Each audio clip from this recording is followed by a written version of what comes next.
Magandang araw sa ating lahat. Sasakyan tayo ngayon.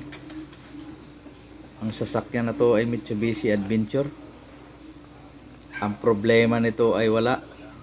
Gusto lang ng may-ari, palinisan lang yung kanyang intake manifold, papalitan ng timing belt, balancer belt, at saka drive belt, at saka yung belt sa power steering, at saka aircon. Kaya umpisa natin baklasin. Yung binaklas natin yung kanyang hose ng air cleaner, sobrang dumi pala.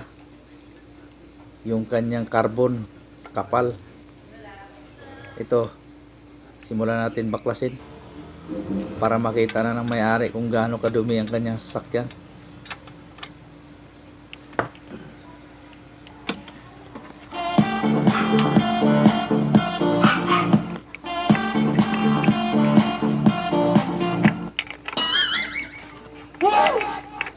Ito, baklas na mga tornilyo.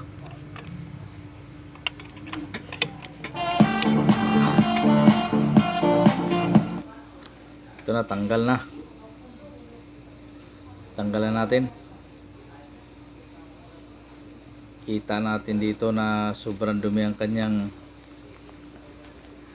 ito, sobrang dumi ang loob, kapal ng kanyang carbon.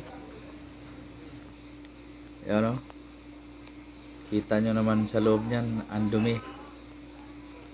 Kaya gagawin natin, babaklasin pa natin tong kanyang timing belt. Una, gawin muna natin yung kanyang radiator, baklasin. Baklas na. Ito na sa gilid. Sunod, yung kanyang cover ng kanyang timing belt.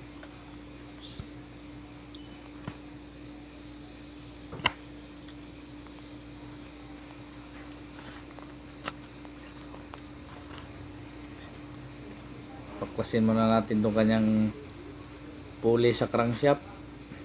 Gamitan natin ng malaking tools. Ito.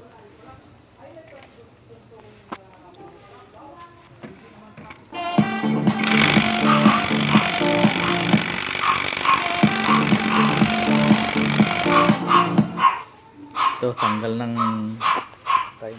cover. I-timing muna natin bago natin tanggalin yung belt. Hanapin muna natin timing niya.